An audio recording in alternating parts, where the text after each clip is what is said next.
Senior anchor person और तज्जियाकार हामिद मीर ने कहा है कि इसराइली अखबार दावा कर रहे हैं कि पाकिस्तान समेत कुछ मुस्लिम ममालिक की फौजों को गजा में क़याम अमन के लिए तैनात करने की तजवीज़ ज़ेर गौर है। मैंने इस बारे डिप्टी वज़ीर आज़म और वज़ीर ख़ारिजा इसहाक डार से पूछा तो उन्होंने बताया कि अभी तक कोई हतमी फैसला नहीं हुआ, क्योंकि गजा भिजवाई जाने वाली इंटरनेशनल फोर्स की जिम्मेदारियों का अभी तयन नहीं हुआ। लिहाजा हामिद मीर कहते हैं कि पाकिस्तान को ऐसे किसी भी मामले से दूर रहना चाहिए जिससे ये तासुर मिले कि वो बिलवास्ता या बिलावास्ता बैतुल मक़दस पर काबिज इसराइल की सहूलतकारी कर रहा है।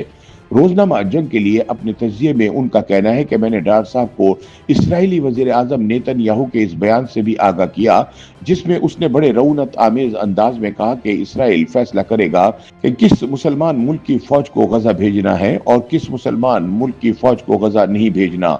डार साहब ने कहा कि हमने गजा के लिए इंटरनेशनल फोर्स में अपने फौजी दस्ते शामिल करने पर आमादगी तो जाहिर की है, लेकिन हमारी आमादगी इस फोर्स की जिम्मेदारियों की नौयत से मशरूत है।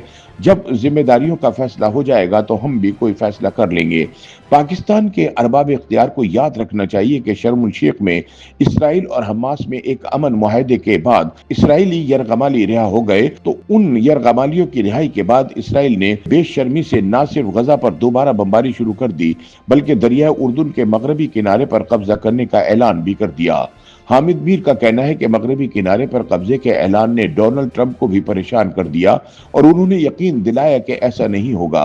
ऐसे में क्या हम सदर ट्रंप पर यकीन कर सकते हैं? ट्रंप अमरीकी तारीख के वो वाहिद सदर हैं जिन्होंने इसराइल में अमरीकी सिफारत खाने को तल अवीव से यरूशलेम मुंतकिल किया।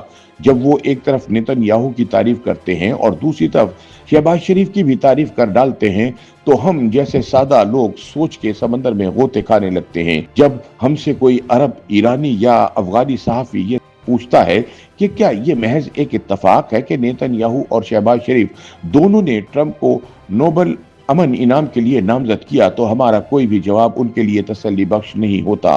बहरहाल हम किसी की नीयत पर शक किए बगैर बड़े मोदबाना अंदाज में अर्ज करेंगे कि पाकिस्तानी फौज को गजा भेजने का फैसला बहुत सोच समझ कर होना चाहिए। हमारी फौज का असल काम पाकिस्तान की सरहदों का दिफा है। पहले पाक अफगान सरहद को तो महफूज बना लें, बाद में किसी और तरफ का रुख करें। हामिद मीर कहते हैं कि गजा के फलस्तीनी पाकिस्तान की बहुत इज्जत करते हैं।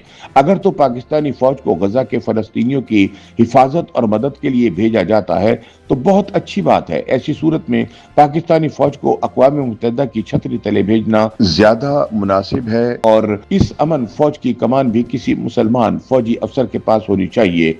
लेकिन अगर पाकिस्तानी फौज को हमास के खिलाफ ऑपरेशन के लिए भेजा गया और हमास को गैर मुसल्लह करने की कार्रवाई का हिस्सा बनाया गया, तो मकामी आबादी शदीद मज़ाहमत करेगी।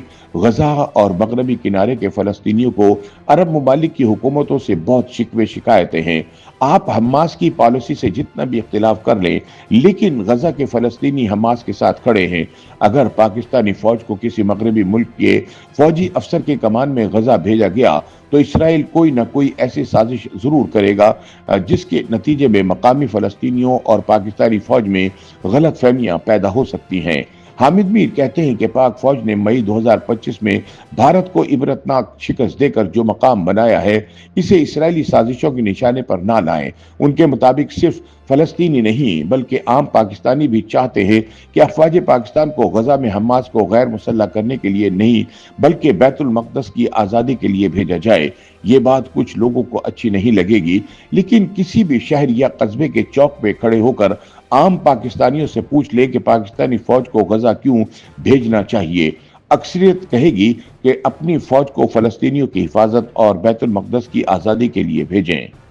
YouTube पर गूगली न्यूज देखने के लिए youtube.com की सर्च बार में गूगली न्यूज टीवी टाइप करें। गूगली न्यूज के पेज पर सुर्ख रंग के सब्सक्रिप्शन वाले बटन पर क्लिक करना ना भूलिए। YouTube पेज पर अपलोड होने वाली वीडियोस से बाखबर रहने के लिए बेल आइकन पर क्लिक कीजिए। आपको हर नई वीडियो के बारे में नोटिफिकेशन मौसूल हो जाएगा।